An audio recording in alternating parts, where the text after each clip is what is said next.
இங்கே சினிமாவை சுவாசிக்கிறவங்க டெஃபினட்டாக ரொம்ப ரொம்ப கம்மி. அதில் ஒருத்தர் இயக்குனர் ராம். நான் மீரா கதிரவன் சொல்லுவேன்னு வச்சுங்களா.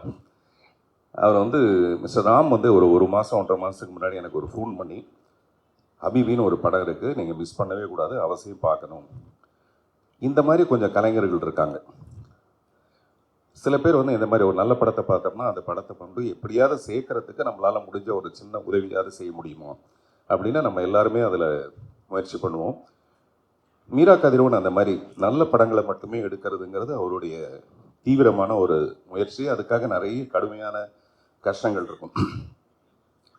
நேற்று கூட ஒரு லஞ்ச் மீட்டிங்கில் நான் பேசிகிட்டு இருக்கும்போது என்னோடய நண்பர் ஒருத்தர் என்ன பெருமையாக சொன்னார், இவருக்கு இந்த மாதிரி ஒரு வியாதி இருக்குது, வேறு மாதிரி ஏதாவது வித்தியாசமாக படங்கள் பண்ணணும்னு சொல்லி தான் இவர் மாட்டிக்கிட்டார். இல்லாட்டி கமர்ஷியலாக படம் பண்ண ஆரம்பிச்சிருந்தாரு. அவர் நிறைய வசதி வச்சுருப்பார், நிறைய காசு வச்சுருப்பாருன்னு. சில பேருக்கு வந்து என்ன தோணுதோ, அந்த நம்ம சினிமாவுக்கு வந்தது காசு சம்பாதிக்கிறதுக்கு, பணம் சம்பாதிக்கிறத மீறி இந்த கலையை கொண்டு வந்து அழகாக சேர்க்கறதுக்கான நம்மளால் முடிஞ்ச ஒரு சின்ன முயற்சி. அதை தொடர்ந்து மீரா கதிரவன் ரொம்ப அழகாக பண்ணிகிட்டு இருக்காரு. தொடர்ந்து இந்த படத்தில் கூட பார்த்தீங்கன்னா கேமரா முன்னாடி வந்து நடிகர்கள் நடித்த மாதிரியே இருக்காது. அந்த வீட்டுக்குள்ளே நம்ம கொண்டு போய் கேமரா வச்ச மாதிரி, அல்ல அந்த ஊருக்குள்ளே நம்ம கொண்டு போய் கேமரா வச்ச மாதிரியான ஒரு தோற்றம். அவ்வளவு இயல்பான ஒரு படம். இந்த அன்பை பற்றி நான் சொல்லும்போது, இன்னைக்கு சாயங்காலம் நடந்த ஒரு நிகழ்ச்சி, தயாரிப்பாளர் ராஜன் அவர்கள் வந்து தற்கொலை பண்ணிகிட்டு இருக்காருன்னு ஒரு கேள்விப்பட்டு மனசு ரொம்ப ஒழுங்கி போச்சு. தேனப்பன்ட்ட கேட்டேன், என்ன சார் அவருக்கு ப்ராப்ளம்னு. அவர் சொன்னார், அவருக்கு வசதியெலாம் நிறைய இருக்குங்க, அவர் தனியாக ஒரு ரூமில் மட்டுமே இருப்பார், அவர் வீட்டுக்கெல்லாம் போகிறது இல்லைன்னு. ஒரு குறிப்பிட்ட வயசுக்கு அப்புறம் என்ன தேவைன்னா, அன்பான ஒரு பரிமாற்றம் வேணும். யாருக்கிட்டையாவது அன்பான 4 வார்த்தை பேசுகிறதுக்கான ஒரு வாய்ப்பு இருந்ததுன்னு வச்சுங்களேன், நிச்சயமாக அவர் இந்த முடிவுக்கு வந்திருக்க மாட்டார். இன்றைக்கி வந்து சோஷியல் மீடியாவில் இருக்கிற பிரச்சனைகள் வந்து ஒவ்வொருத்தரையும் நெருக்கி தள்ளி தற்கொலை பண்ணிக்கிற அளவுக்கு கொண்டு போய் தூண்டி விட்டுடுது. அப்படி இருக்க நேரத்தில் ஒருத்தருக்கு ஒருத்தர் அன்பு காட்டுறது ரொம்ப அவசியமான ஒரு விஷயம். இன்று மாலை கூட எனக்கு அது நல்லா ஃபீல் பண்ண முடியுது. அப்படி நமக்கு நம்மளே கலைஞர்கள் எல்லாரும் சேர்ந்து ஒரு அன்பு காட்டுறதா மீரா கதிரவனுடைய இந்த படம் வெற்றி அடையணுங்கிறது அவர் இன்னும் தொடர்ந்து நல்ல படங்கள் பண்ணுறதுக்கான ஒரு நல்ல வாய்ப்பை ஏற்படுத்தி கொடுக்கும். சாம் சிஎஸ் வந்து இந்த படத்தோட ஒன்றிய நல்ல பாடல்களை கொடுத்துருக்காரு. மகேஷ் முத்துசாமி நான் சொன்ன மாதிரி இயல்பான ஒரு ஊரை நம்மகிட்ட காமிச்சிருக்காரு. கஸ்தூர்ராஜா அவர்கள்கிட்ட நான் எதிர்பார்க்கவே இல்லை. நான் அவருக்கு ஒரு பெரிய நன்றி கடன் பட்டிருக்கேன். 1000ல் ஒருவன் ஒரு படம் வந்து எனக்கு கிடைச்சதுக்கான ரொம்ப முக்கியமான ரீசன் வந்து மிஸ்டர் கஸ்தூர்ராஜா. எப்போயுமே ஒரு படத்தை நான் அக்செப்ட் பண்ணிக்கும் போது நிறைய அதில் ஏதாவது முரண்கள் இருக்கும், பிரச்சனைகள் இருக்கும். அதை எல்லாத்தையும் சரி பண்ணி அந்த படத்தில் என்னை நடிக்க வச்சதுக்காக நான் நிறைய அவருக்கு நன்றி கடன் பட்டிருக்கேன். இந்த படத்தில் ரொம்ப ரொம்ப இயல்பாக தன் மனைவி கிட்ட எப்படி நடிப்பாரோ அந்த மாதிரி ரொம்ப இயல்பாக நடிச்சிருக்காரு இந்த படத்தில். பாருங்கள் எவ்வளோ அர்த்த புஷ்டியாக சிரிக்கிறாங்க பாருங்கள். கொஞ்சம் கூட மிகையாகவே இல்லைங்க, அவ்வளோ யதார்த்தமாக இருக்கு நடிப்பு. இதை விட வேறு என்ன உதாரணம் சொல்கிறதுன்னு எனக்கு தெரியல. ஸோ எல்லாமே ரொம்ப சிறப்பாக இருந்தது. இன்னும் நிறைய பேர் இந்த படத்தை பற்றி பேச போகிறாங்க. அதுக்கிடையில் எங்கள் வீட்டு பிள்ளை, நம்ம ஊர் பிள்ளை போய் எங்கேயாவது பெருசாக சாதிச்சா நம்ம எப்படி பெருமைப்பட்டுக்குவோமோ அந்த மாதிரி நம்மளுடைய மாண்புமிகு தமிழக முதல்வர் திரு விஜய் அவர்களுக்காக நம்ம இங்கேருந்தே ஒரு வாழ்த்து சொல்லணும்னு ஆசைப்பட்றேன். என்ன காரணம்னா, அது வந்து ஒரு ஒன்மேன் ஷோ. தனிப்பட்ட ஒரு மனிதராக அவருக்கு அவ்வளோ பெரிய பக்கபலங்கள் எதுவுமே இல்லாமல், அவர் மேலே யாருக்குமே நம்பிக்கை இல்லாமல், ஒரு தனி மனிதனுடைய நம்பிக்கை ஜெயிச்சு இன்னைக்கு இவ்வளோ தூரம் அவர் வரும்போது நான் வரவேற்றேன் அவரை. ஒரு கேரியரோட உச்சத்தில் இருக்க ஒரு மனுஷன் 200 கோடியை விட்டுட்டு இங்கே வராருன்னு பாராட்டணும்னு சொன்னேன். அதை பற்றி நான் நிறைய எதிர்க்கிறதுக்கெலாம் இருந்தது. ஆனால் இன்றைக்கி கேரியரோட உச்சத்தில் இருந்து சிஎம் ஆகி இன்றைக்கி மத்தியானம் கேரியரில் சாப்பாடு எடுத்துகிட்டு வர ஒரு அரசு ஊழியர் மாதிரி காலையில் கரெக்டாக 9:30க்கு வராரு, சாயங்காலம் வரைக்கும் இருக்கார். அதெல்லாம் ரொம்ப ஆச்சரியமாக நிறைய பேருக்கு வந்து ஒரு பிரமிப்பாக இருக்கும், அந்த 4 நாளைக்குள்ளே இவ்வளோ பண்ணுறாருன்னு. அவர் நிறைய பண்ணோம். இப்போ கமல் சார் கூட பார்த்து ஒரு 6 விண்ணப்பங்களை கொடுத்துருக்காருன்னு சொல்கிறாரு.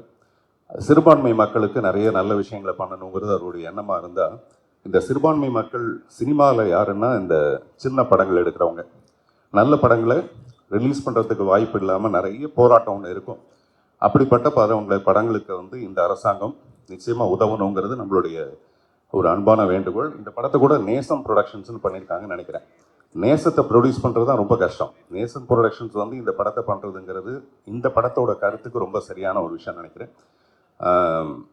மீரா கதிரவனுக்கு மீண்டும் ஒரு முறை என்னுடைய அன்பான வாழ்த்துக்களும் பாராட்டுகளும். நன்றி. இறைவனுக்கு நன்றி. ரொம்ப ஒரு அற்புதமான ஒரு தருணம். இப்படி ஒரு படத்தை எடுத்து இந்த இடத்துக்கு கொண்டு வந்து நிறுத்துறது எவ்வளவு கடினமான ஒரு வேலைன்னு எனக்கு தெரியும். இங்கே இவ்வளவு பேர் கூடியிருக்கிறது மீராவுக்காக. நண்பா, காத்திருந்த காலமெல்லாம் ஒரு முடிவுக்கு வந்துருச்சுன்னு நினைக்கிறேன். இந்த படம் ஒரு மிகப்பெரிய வெற்றியை உங்களுக்கு கொடுக்கும், இறைவன் ஆசீர்வாதத்தில். ஏன்னா மீராவோட முதல் படத்தில் வந்து பயணப்பட்டுக்கிட்டே இருக்கேன். ஒவ்வொரு படைப்புலையும் ஏதோ ஒன்று நடந்துடும், ஏதோ ஒரு மேஜிக் நடந்துடும், நண்பன் ஜெயிச்சிருவான் அப்படின்னு சொல்லி ஆசைப்பட்டுக்கிட்டே இருக்கிறேன். இந்த படத்தில் அந்த ஆசை நிறைவேறிடும் அப்படின்ற ஒரு நம்பிக்கை வந்திருக்கு. ரொம்ப மகிழ்ச்சி. இறைவனுக்கு நன்றி. ஒரு உணர்வு பூர்வமான ஒரு படைப்பை பார்த்த மாதிரி இருந்தது. ஏன்னா படம் நான் பார்க்கல, 2-3 முறை கூப்பிட்டாங்க, நான் இங்கே இல்லை. இந்த ட்ரெய்லர்ஸ் பார்த்ததில், அந்த சாங் பார்த்ததுலேயே ரொம்ப ஒரு ஆழமான ஒரு அன்பை போதிக்கக்கூடிய ஒரு படைப்பாக தெரியுது. மீரா கதிரவன் இயக்குனர், சாம் சிஎஸ் இசை, படத்தோட பேர் ஹபீபி. சந்தோஷமாக இருக்குது. ஒரு பெரிய தேசிய ஒருமைப்பாடு படைப்பிலே இருக்குது. இப்போது இந்த சமூகத்துக்கு தேவையான ஒரு படைப்பு அப்படின்னு நான் நினைக்கிறேன். என் தம்பி சாம் சிஎஸோட இப்போ ஒரு படம் ஒர்க் பண்ணிகிட்ருக்கேன். அப்படி ஒரு வேலைக்காரனை பார்க்கவே முடியாது. உனக்கு என்ன வேணும் அப்படின்னு கேட்டு என் முன்னாடியே இசையமைத்த ஒரு இயக்குனர். தம்பி வாழ்க, இன்னும் நிறைய கதவுகள் உங்களுக்காக காத்துட்ருக்கு. வாழ்த்துக்கள். அப்புறம் எங்கள் ஐயா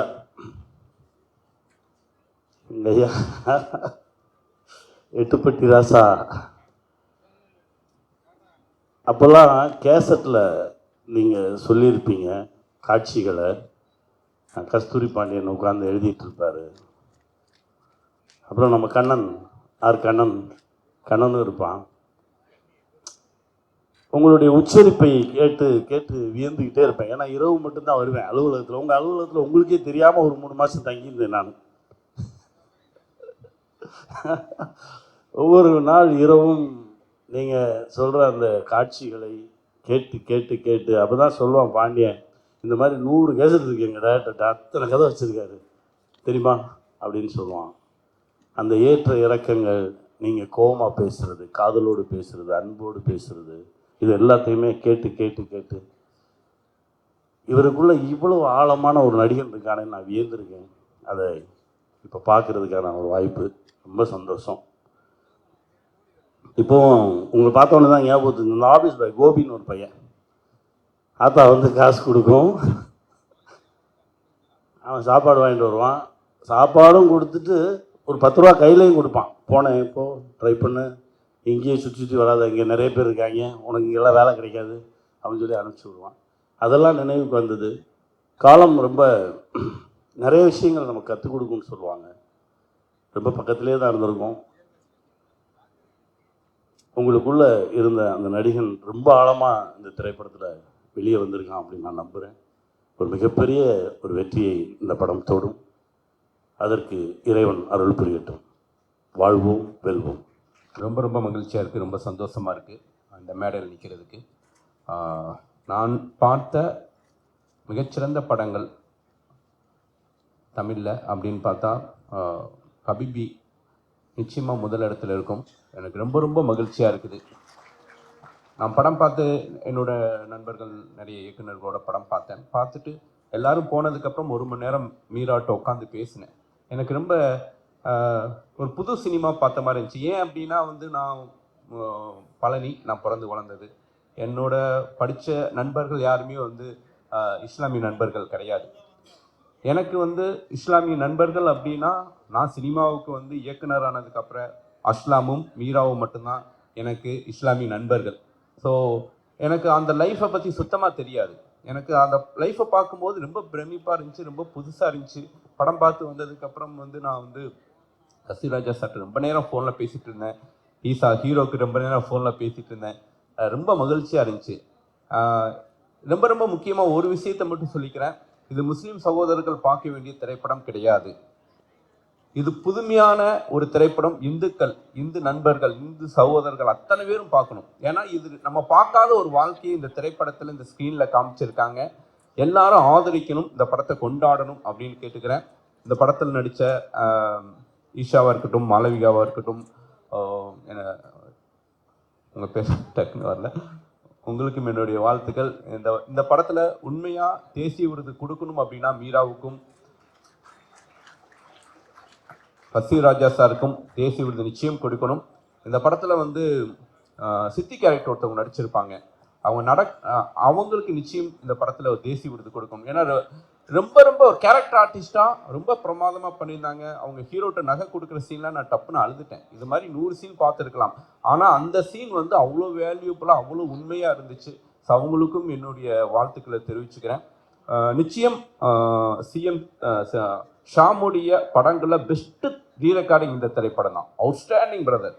எனக்கு ரொம்ப ஆச்சரியமா இருந்துச்சு, இப்படி ஒரு கல்ச்சரை, இந்த கல்ச்சருக்குள்ள ஒரு மியூசிக்கை வெளியெடுத்து அதுக்கு நீங்கள் ரொம்ப நீங்கள் வந்து புஷ்பாக்கெல்லாம் நீங்கள் ஒர்க் பண்ணதை விட இதில் பல மடங்கு இதுக்கு மெனக்கெட்டுருப்பீங்க எனக்கு தெரியும். ஏன்னா அவ்வளோ சவுண்டு வெரைட்டி இருக்குது. ஏன்னா நம்ம பார்க்காத கேட்காத அவ்வளோ சவுண்டுகள் நீங்கள் ஸ்க்ரீனுக்குள்ளே கொண்டு வந்து அதை கோர்த்து நீங்கள் வந்து ஸ்க்ரீனில் சொன்னது வந்து ரொம்ப ஆச்சரியம். நிச்சயம் இந்த திரைப்படத்துக்கு உங்களுக்கு தேசிய விருது கிடைக்கணும்னு நான் மனசார கடவுளை வேண்டிக்கிறேன். இந்த திரைப்படத்தில் ஒர்க் பண்ண எல்லாருக்கும் என்னுடைய வாழ்த்துக்கள். மீரா உன்னுடைய பெரிய ஃபேன். மீராவை பற்றி எல்லாரும் பாராட்டிட்டாங்க. ஒரு நண்பனாக ஜெயிக்கணும்னு ஆசைப்பட்றேன். மறுபடியும் சொல்கிறேன், அந்த கிளைமேட் ஷாட் அப்படி முடிக்காத, உன் காலில் விழுந்து கேட்குறேன்னு அன்னைக்கே கேட்டேன் நான். ஒரு ஷாட்டாவது எக்ஸ்டெண்ட் பண்ணு. இந்த திரைப்படம் வந்து வெற்றி பெறணும். உன்னுடைய மனைவி, உன்னுடைய குழந்தைகள் நல்லா இருக்கணும். அவங்களுடைய சப்போர்ட்டு தான் நீ இந்த இடத்துல நின்றுட்டு இருக்க. இந்த படம் வணிக ரீதியாக மிகப்பெரிய வெற்றி அடையணும்னு எல்லா உள்ள இறைவனை வேண்டிக்கிறேன். Thank you so much.